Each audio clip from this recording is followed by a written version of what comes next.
कौन नहीं चाहता कि उसका मेंटर एक यूपीएससी रैंकर हो। 2021 के फाइनल रिजल्ट्स में सिविल्स दिल्ली आईएएस के 200 से भी ज्यादा सिलेक्शंस हैं। Guys, I am going to connect you 1-to-1 with Civils Delhi rankers for free. There is a link in the description, fill it and schedule a session.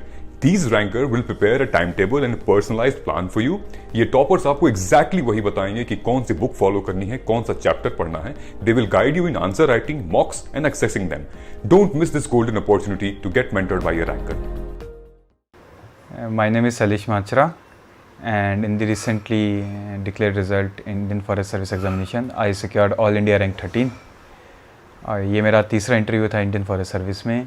उसके अलावा overall मेरा UPSC में 6 interview था। तो एक क्वेश्चन जो मुझे रिपीटेडली पूछा गया है वो ऐसा था कि थ्रू आउट द जर्नी खुद को मोटिवेटेड कैसे रखा, इतने सारे स्ट्रगल्स, इतने सारे फेलियर्स के बावजूद भी। तो इस चीज़ में मैं एक चीज़ कहना चाहूँगा कि 3 चीज़ें मैंने इस जर्नी के दौरान जो सीखी थी और मुझे लगता है कि हर किसी को फॉलो करनी चाहिए। सबसे पहली चीज़ ये है कि कभी भी खुद को किसी दूसरे से कंपेयर मत करो। कभी भी प्रिपरेशन ये सोच के मत करो कि उसका हो गया तो मेरा भी हो जाएगा, या उसका नहीं हुआ तो मेरा भी नहीं होगा। सेकंड चीज़ जो सबसे बड़ी इसमें थी वो थी कि खुद में एक हमारे पास में गाइडेंस या फिर कह सकते हैं एक पाथ होना चाहिए। You should be honest with your self कि आप उस पाथ पे फॉलो कर रहे हो अच्छे से, आप उसको अचीव कर सकते हैं। जैसे जब भी कभी मैं फेल हुआ तो मैंने खुद से 2 ही क्वेश्चन पूछा। पहला क्वेश्चन ये था कि मैंने अपना 100% दिया। देखिए, अगर आपका आंसर हाँ है तो उससे ज़्यादा मैं कुछ दे नहीं सकता था। अगर मेरा आंसर नहीं होता है तो मेरे को पता है रास्ता आगे का क्या है, मुझे अपना 100% देना है अगली बार। और जब मैंने अपना 100% दिया होगा तो दूसरा सवाल खुद से पूछता कि कुछ गलतियाँ थी, डेफिनेटली गलतियाँ थी जिस कारण से नहीं कर पाया। मेरी कोशिश वही रहेगी कि आइडेंटिफाई करें। और थर्ड चीज़ जो सबसे ज़रूरी थी वो कि एक फ़ेथ खुद पे रखना ज़रूरी है। जब आप जो तैयारी कर रहे हैं तो रिज़ल्ट आपके हाथ में नहीं है, बट एफ़र्ट्स आपके हाथ में है। 100% एफ़र्ट्स देने हैं और ये फ़ेथ, गुड फेथ में रखना है कि जो बुक्स आपने पढ़ी है उसमें से सवाल आएगा। नहीं भी आएगा तो बाकियों को भी नहीं आएगा। और ख़ुद पे फेथ रखना है कि किसी और ने भी किया है तब भी हम कर सकते हैं, नहीं भी करेंगे तब मैं करूँगा ये चीज़ को। तो वो सबसे ज़्यादा ज़रूरी थी, ये 3 चीज़ें। दूसरा क्वेश्चन जो मुझे रिपीटेडली पूछा गया था वो प्रीलिम्स की स्ट्रेटजी के बारे में। पिछले 4 साल में मैंने 3 बार फॉरेस्ट सर्विस का प्रीलिम्स क्लियर किया था और एक बार मैं पेपर में कुछ क्वेश्चंस में बबल नहीं कर पाया था तो उस कारण से रुक गया था। तो एक क्वेश्चन रिपीटेडली मुझसे बार बार यही पूछा जाता था कि प्रीलिम्स के लिए क्या स्ट्रेटजी फॉलो की। तो पहला जो स्टेप था वो था कि एक बेसिक बुक्स को अच्छे से पढ़ना और दूसरी थी कि टेस्ट से जो पढ़ा हुआ है उसको प्रैक्टिस को एनालाइज़ करना। तो मेरी स्ट्रेटजी 2-fold थी। पहला रिवीजन मल्टीपल टाइम्स, दूसरा प्रैक्टिस मल्टीपल टाइम्स। तो बेसिक बुक्स मैंने कोशिश ये करी थी कि जब भी मैं चीज़ पढ़ रहा हूँ, एक बुक जो पढ़ रहा हूँ उसके बार बार मल्टीपल रिविजन्स लिए जाए। जैसे एक पैरेटो रूल है जिसके वो यही कहता है कि 20% अपने एफर्ट्स अगर मारने की कोशिश करेंगे तो 80% रिजल्ट आ सकता है। तो सिमिलरली 20% सिलेबस पढ़ के 80% क्वेश्चंस पेपर में सॉल्व किए जा सकते हैं। तो मेरा ये मानना है 20% को 5 बार रिवाइज करके उन 80% में 80% एफिशिएंसी से करो कि रादर दैन कि 100% सिलेबस को एक बार पढ़ के 100 क्वेश्चंस को 50% एफिशिएंसी से किया जाए। कुछ बेसिक बुक्स जो मैंने हर बार पढ़ी थी, कुछ एनसीईआरटीज़ थी। जैसे पॉलिटी के लिए मैंने लक्ष्मीकांत फॉलो किया था, मॉडर्न इंडिया के लिए विपिन चंद्रा की मॉडर्न इंडिया और स्पेक्ट्रम फॉलो की थी। ज्योग्राफी के लिए 11th-12th की एनसीईआरटीज़ प्लस जीसी लियोंग थे। शंकर की एनवायरनमेंट के लिए शंकर आईएएस और विजन के कुछ नोट्स थे जो 2017 प्रीलिम्स सेक्शन में थे, फ्रीली अवेलेबल है। उसके अलावा क्लास 12th के लास्ट 4 चैप्टर बायो के थे, वो मुझे लगता है कि सबसे ज़्यादा ज़रूरी है। बहुत बेसिक्स और अच्छे से बातें बता रखी हैं उनमें। इकोनॉमिक्स के लिए मैं मुरनाल को फॉलो करते थे और काफ़ी अच्छा सोर्स है, काफ़ी एग्जॉस्टिव कवरेज है। तो वो इसके अलावा जो टेस्ट सीरीज़ में मैं जनरली 35 to 40 टेस्ट विजन के देता था। टेस्ट से मुझे कभी भी मेरा ये मोटिव नहीं था कि मुझे टेस्ट के थ्रू ये चीज़ रहे कि वो सेम सवाल पेपर के अंदर रिपीट होगा। माई इंटेंशन वॉज कि टू प्रैक्टिस, मेरे को अपनी गलतियाँ आइडेंटिफाई करनी थी और उस हिसाब से मेरे को रिवीजन स्ट्रेटजी बनानी थी। कई बार हम बुक को पढ़ते हैं तो बार बार वही टॉपिक पढ़ने की कोशिश करते हैं जो हमारे पहले से स्ट्रॉन्ग होल्ड एरियाज़ हैं, हम वीक एरियाज़ को नेगलेक्ट करते हैं। जब टेस्ट लगाया तो उसके बाद हम उन वीक एरियाज़ को आइडेंटिफाई कर सकते हैं और अगले जो रिवीजन राउंड्स हैं उनमें वीक एरियाज़ पे ज़्यादा फोकस करेंगे और स्ट्रॉन्ग एरियाज़ पे कम फोकस किया जा सकता है। उस तरीके से हमारी जो रिवीजन स्ट्रेटजी है वो टेस्ट लगा के हम बार बार प्रायोरिटाइज़ और रिस्ट्रक्चर भी कर सकते हैं। सेकेंडली, कई कुछ फ्रीक्वेंट गलतियाँ होती हैं जो हम रिपीट करते हैं और हमें पता नहीं चलता। जैसे मैं जब जो गलती करता था मुझे नहीं आइडिया होता था कि मैं कर रहा हूँ, बट जब मैं बार बार रिवीजन करता था, पेपर को देखता था, एनालाइज करता था टेस्ट पेपर में क्या क्या गलतियाँ की हैं, तो धीरे धीरे वो गलतियाँ कम होती गई थी। जैसे 4 टाइप की गलतियाँ मैं मान सकता हूँ बड़ी बड़ी। एक, पहला knowledge deficit that requires the extensive study, जो भी आप पढ़ रहे हो उसे बहुत अच्छे से पढ़ें। सेकंड जो चीज़ होती है वो इंटरप्रिटेशन की। कई बार सवाल हिसाब से दिया होता है, हमें समझ नहीं पाते हैं कि क्या कहना चाहता है, हम उसको इंटरप्रेट गलत सेंस में कर लेते हैं, सवाल गलत। थर्ड चीज़ होती है सिली मिस्टेक, या फिर हम कोई वर्ड को ओमिट कर दें। फॉर एग्जांपल इनकरेक्ट पूछा है, हमने करेक्ट के हिसाब से आंसर दे दिया। कई बार स्पीकर ऑफ लोकसभा होता है, हम उसे सिर्फ लोकसभा पढ़ लेते हैं। तो इस टाइप की जो गलती होती है वो। और फोर्थ है वो, कई बार हम इंटेलिजेंट गेस लेते हैं। जैसे हमें 2 में से एक ऑप्शन का लास्ट में टिक मारना था, एनी हाउ एक सवाल गलत होगा उसमें से, तो कुछ क्वेश्चन सही होंगे, कुछ गलत होंगे, तो 4 तरह की गलतियाँ। मेरा इंटेंशन ये रहता था कि चारों तरह की गलतियों को थोड़ा थोड़ा कम किया जाए। मैं मिनिमाइज़ करने की कोशिश कर सकता हूँ, एलिमिनेट नहीं कर सकते। तो उसके बाद में एक मैं टेस्ट पेपर का कोशिश करता था कि मल्टीपल टाइम्स रिवाइज़ करूँ। उस तरीके से मुझे 2 चीज़ों के बारे में पता चल सकता था। एक तो कि कौन कौन से क्वेश्चंस पहली बारी में मैंने जस्ट बिकॉज ऑफ गेस सही कर पाया हूँ, एंड सेकेंडली मुझे ये भी पता चल जाता था कौन से क्वेश्चंस है जो मैं बार बार पढ़ने के बावजूद भी गलत कर रहा हूँ।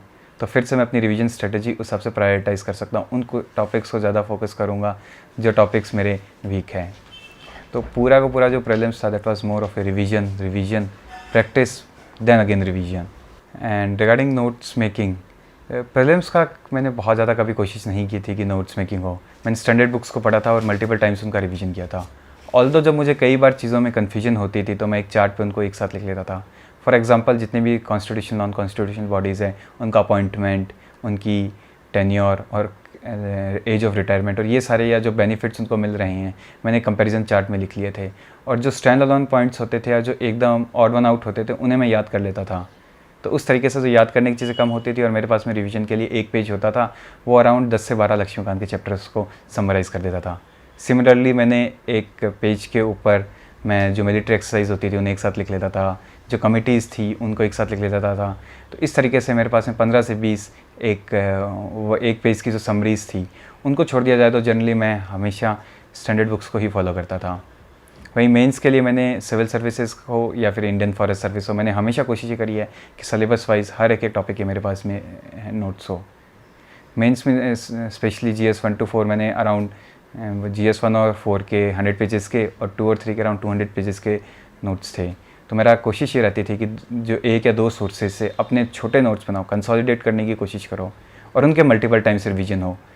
अगर मैंने कोई सवाल लिखा है या फिर कोई मेरे नोट्स में से अगर सवाल आता है तो एटलीस्ट वो पूरा सही हो और वो उतना सही होना चाहिए जिस हिसाब से मैंने लिख रखा है।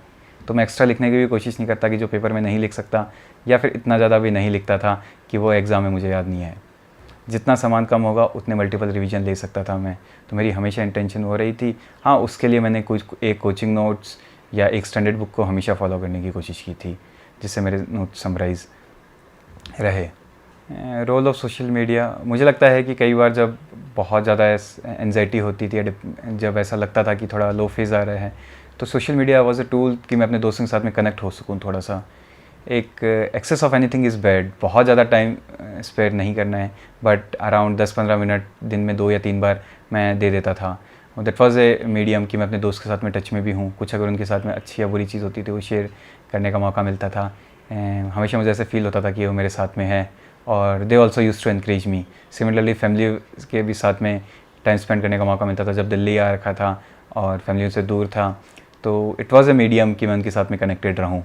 बट प्रायोरिटाइज़ पढ़ाई को करना है और हमें ये चीज़ ध्यान रखनी है कि हमारा मेन इंटेंशन पढ़ाई है, उसके साथ कॉम्प्रोमाइज़ नहीं होना चाहिए। उस हिसाब से टाइम को लिमिट करने की बहुत ज़्यादा ज़रूरत है। अवॉइड मैंने नहीं किया था, मैं कुछ प्लेटफॉर्म्स टेलीग्राम, व्हाट्सएप, इंस्टाग्राम, इन पे ठीक ठाक तरीके से एक्टिव था ना, बहुत ज़्यादा नहीं, थोड़ा बहुत। तो मैं कहूँगा कि मैंने कभी भी इनसे बाहर नहीं गया था। पढ़ाई के टाइम पे भी मैं एक्टिवली एंगेज रहता था इनमें, बट लिमिट करता था अपनी जो ड्यूरेशंस थी उसे। और इंटरव्यू मैंने सिविल्स इस साल 2021 में सिविल सर्विसेज और फॉरेस्ट सर्विस का दिया था। सिविल्स का मेरा 17 मई को इंटरव्यू था और फॉरेस्ट सर्विस का इंटरव्यू मेरा 17 जून को था। 1 महीने का ड्यूरेशन था बीच में, और सिविल सर्विस में मेरे मार्क्स बहुत कम आए थे, 148, और फॉरेस्ट सर्विस में it was a decent enough score, a good score 210।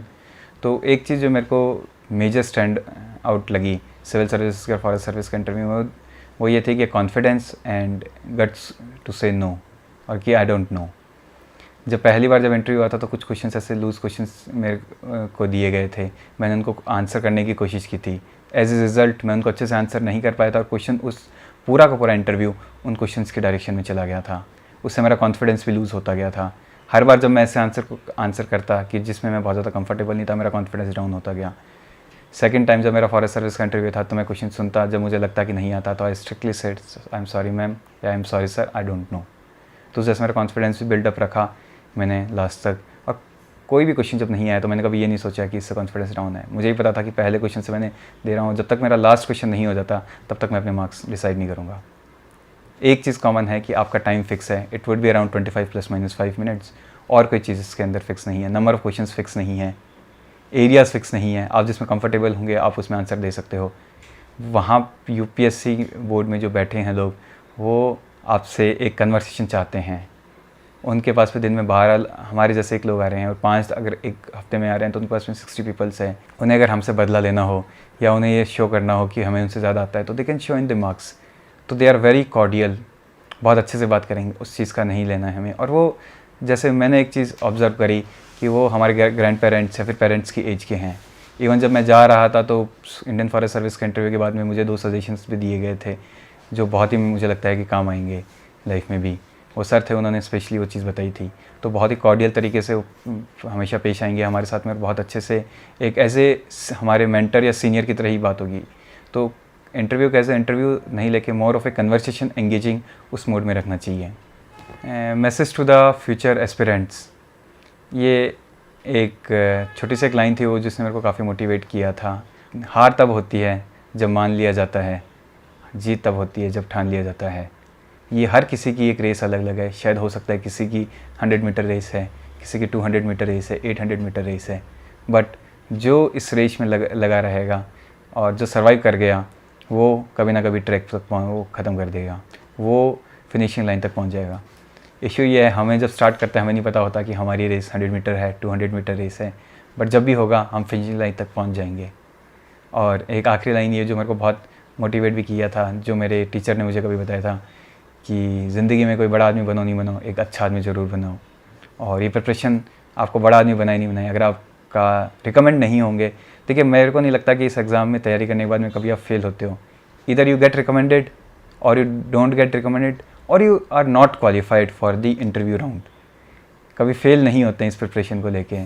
तो अगर आपको भले ही चाहे एग्ज़ाम आपको रिकमेंड कराए या ना कराए, लेकिन आपको अच्छा आदमी ज़रूर बनेगी प्रिपरेशन।